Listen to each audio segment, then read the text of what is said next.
Estudo da Palavra. Pai Santo e Eterno Deus, nós pedimos neste momento que o Senhor nos encha do Espírito Santo, para pregar a Tua Palavra de acordo com a Tua vontade. Cheios do Espírito Santo, entendê-la, e forças dos altos céus nós te pedimos para colocá-la em prática em nossas vidas, nesta última geração que aguarda a vinda de Jesus. É o que pedimos e agradecemos em nome de Cristo. Amém. Semana passada, e o tema de hoje é a última geração, eu tratei sobre uma questão importante, fechando com o texto de Apocalipse, capítulo 2, versículo 4 e 5.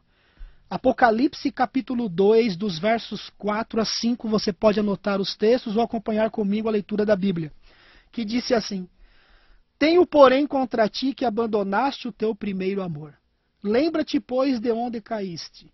Arrepende-te e volta à prática das primeiras obras. E senão, venho a ti e moverei do seu lugar o teu candeeiro, caso não te arrependas.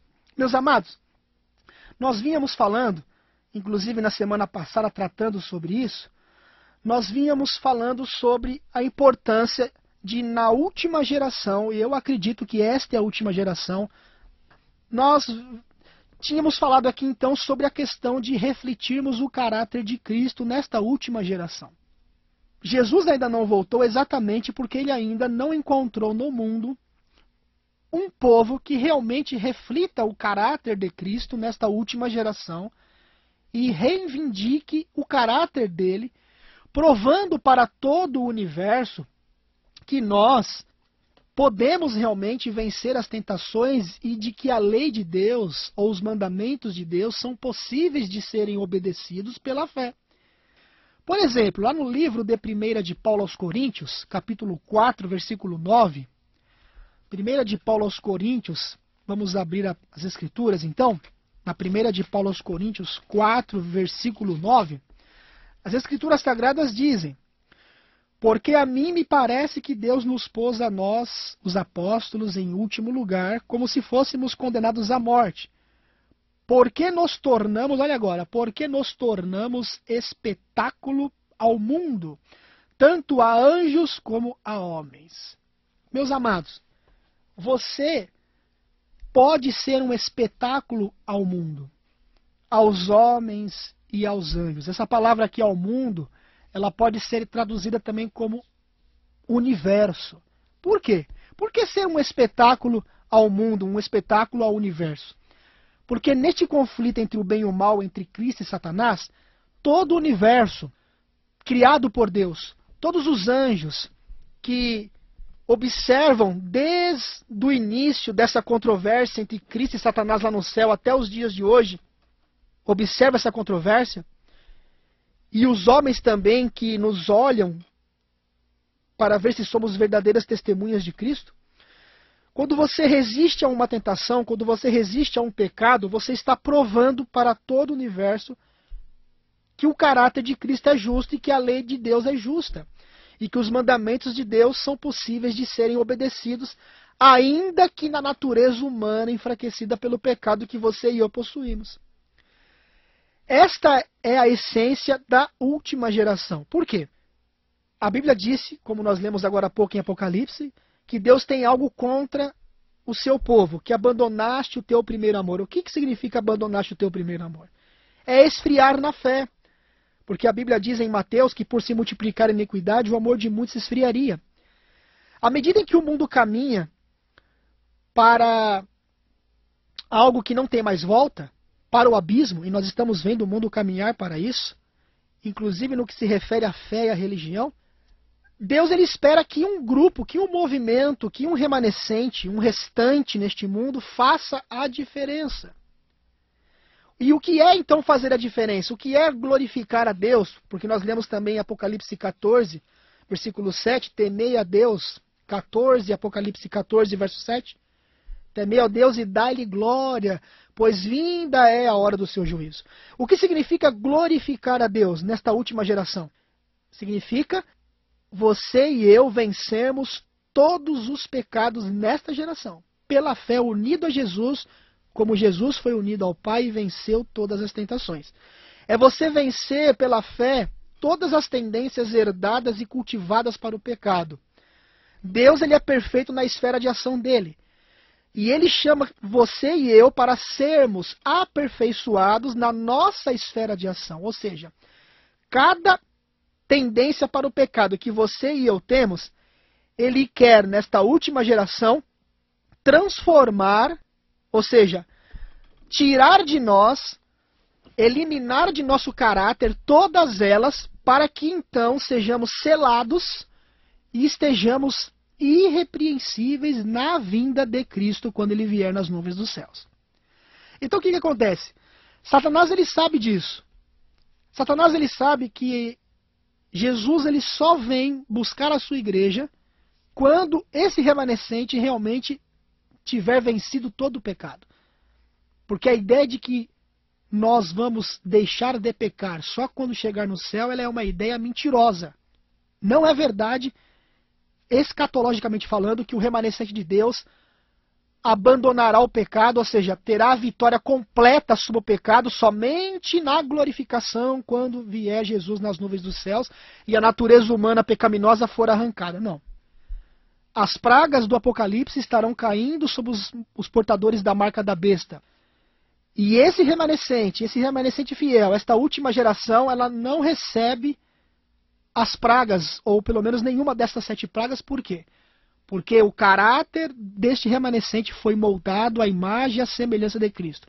Eles lutaram pela fé, eles batalharam pela fé para serem semelhantes a Jesus numa geração de grande pecado, numa geração realmente onde a imagem de Deus estaria totalmente desfigurada no homem. Por isso essa geração é um espetáculo ao mundo. Por isso quando o mundo olha para esta geração fiel, que diz não ao pecado, vê que realmente o pecado não compensa. Por isso que o pecado não se levantará pela segunda vez novamente. Por quê? Porque numa geração tão terrível, um tempo de angústia, a Bíblia diz que passaremos por um tempo de angústia como nunca houve. Lá no livro de Daniel, capítulo 12, eu quero contextualizar com esse texto aqui, ó. Daniel capítulo 12, versículo 1, diz assim: Nesse tempo se levantará Miguel, o grande príncipe, o defensor dos filhos do teu povo, e haverá tempo de angústia, qual nunca houve, desde que houve nação até aquele tempo. Mas aquele tempo será salvo, naquele tempo, no caso, será salvo o teu povo, todo aquele que for achado, olha aqui, ó, isso aqui é para o tempo do fim, ó, todo aquele que for achado inscrito no livro. Lá na epístola de Pedro, abra comigo por favor, na epístola de Pedro, primeira epístola de Pedro, capítulo 4, versículo 17, primeira epístola de Pedro, capítulo 4, versículo 17 diz: Porque a ocasião de começar o juízo pela casa de Deus, veja, é chegada. Ora, se primeiro vem por nós, qual será o fim daqueles que não obedecem ao evangelho de Deus? Então veja que antes que Jesus venha buscar o seu povo, antes que Jesus venha buscar aquele remanescente, aquela última geração, que como Enoque anda com Deus a tal ponto que atingem um nível de santificação tão grande, onde as tendências herdadas para o pecado são eliminadas do caráter. Esta geração, ela é julgada. Obviamente que se Deus vem buscar a tua igreja, deverá ter havido antes disso um juízo, para ver se essas pessoas são dignas ou não de viver eternamente com Deus. Por isso que lá em Apocalipse, abra comigo agora também, Apocalipse capítulo 22, Apocalipse capítulo 22, versículo 11 e 12. Apocalipse 22, 11 e 12 diz assim: Continue o injusto fazendo injustiça, continue o imundo ainda sendo imundo. O justo continue na prática da justiça e o santo continue a santificar-se. Olha agora, eis que venho sem demora, e comigo está o galardão que tenho para retribuir a cada um segundo as suas obras. Olha, para retribuir cada um segundo as suas obras. Então, haverá um momento em que a porta da graça estará fechada para sempre. Todos estarão selados ou para a vida eterna ou para a perdição eterna. As pragas estarão caindo sobre a face da terra, sobre os portadores da marca da besta. Mas o povo de Deus, como diz no Salmo 91, apenas verá o castigo dos ímpios. Um tanto cairão à sua direita, um outro tanto cairão à sua esquerda, mas eles não serão atingidos. Por quê? Porque eles permitiram que Deus aperfeiçoasse o seu caráter. Eles terão sido selados e agora estarão selados para a salvação. E eu queria dizer o seguinte, e eu me preocupo muito com isso, que é o seguinte: Satanás sabe que a única coisa que vai garantir a salvação do remanescente fiel da última geração é o caráter, a imagem e a semelhança do caráter de Cristo. E o que Satanás está fazendo no mundo hoje, principalmente no mundo cristão? Satanás está fazendo, preste atenção, ele está fazendo parecer que um grande reavivamento está ocorrendo entre a igreja cristã. Isso no mundo todo, não só aqui no Brasil, no mundo todo. E ele está trabalhando com milagres, curas, coisas espetaculares, com muita unção, entre aspas, né, falando. E Satanás está trabalhando também de que forma? Satanás está usando os governantes do mundo, os senhores do mundo, podemos dizer assim, para trabalhar através daquilo que nós chamamos de problema, reação e solução. Aliás, eu vou falar mais sobre isso depois, tá? Isso aqui é só uma pincelada no momento. Que é o que nós chamamos de tese, antítese e síntese. À medida que vai acontecendo o reavivamento, ou esse suposto reavivamento, que eu chamo de um falso reavivamento, embora há pessoas sinceras, quero deixar bem claro isso, há pessoas sinceras que acreditam que realmente Deus está dirigindo isso, mas haverá um momento em que a verdade chegará até elas e elas vão entender realmente o que é a verdade para este tempo e tomarão uma posição ao lado da verdade. À medida que Satanás vai trabalhando com esse falso reavivamento, ele vai causando o quê? Ele vai causando a destruição da família, a destruição das instituições religiosas e muitas outras coisas. Destruindo a família, ele vai trabalhando através das novelas, dos filmes, da mídia que ele mesmo controla através dos senhores do mundo, propagando a pornografia, a prostituição, o lesbianismo, o homossexualismo. Isso vai causando a destruição da família. Ao mesmo tempo, ele vai trazendo violência, ele vai trazendo perplexidade ao mundo todo. E isso vai fazendo com que as religiões comecem a se unir. Isso vai gerando uma certa união entre as religiões, entre as igrejas. Numa época de caos, onde os próprios senhores do mundo, através da ordem de Satanás, provocam esse caos, ele vem com a união. Ou seja, problema é causado um problema. Vem a reação da humanidade e vem a solução. Essa solução será o quê? O ecumenismo. Tá? Depois eu vou falar mais detalhes sobre isso. Onde as igrejas, principalmente cristianismo, se unirão, deixarão de lado as diferenças e vão se unir agora através dos valores em comum. Essa agenda gay, por exemplo, é um dos pontos que Satanás está usando para unir as igrejas.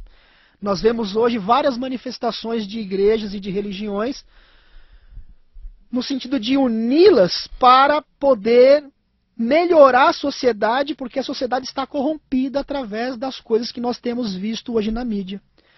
Aparentemente é uma coisa boa, e há muita gente sincera, repito isso, que estão no meio disso achando que realmente é algo que Deus está, ou seja, é algo que está sendo dirigido por Deus. Mas o final disso será o quê? Uma nova ordem mundial, também religiosa. E é daí que virá então a imposição da marca da besta, haverá a imagem da besta. Que nós já falamos inclusive sobre isso, explicamos o que é a imagem da besta, que será a união das igrejas, influenciando o Estado para impor leis religiosas numa época de caos. Eles começarão a pedir para que o Estado legisle leis para melhorar a sociedade. E é aí então que o remanescente, é aí então que a última geração de cristãos realmente verdadeiros e sinceros vão fazer a diferença.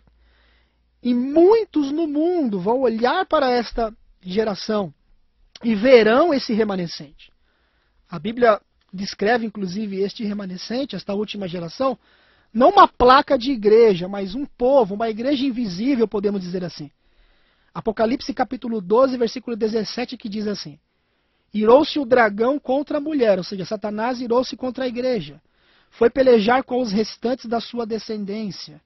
Veja, existe a igreja de Cristo, mas Satanás persegue quem? A igreja ou o restante da sua semente? Está vendo? É o restante. Os que guardam os mandamentos de Deus e têm o testemunho de Jesus.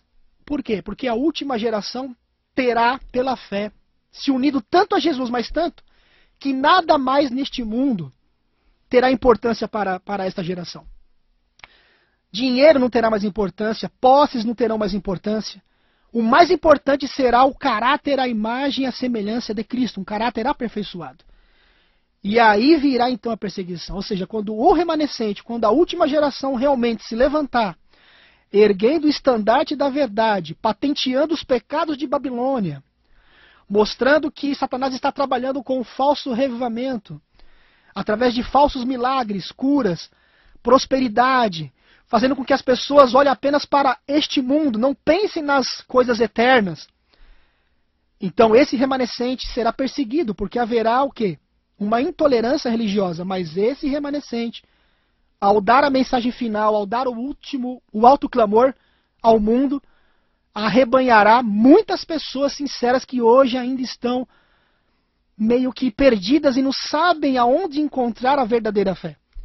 E muitos tomarão partido ao lado da verdade também. Não todos.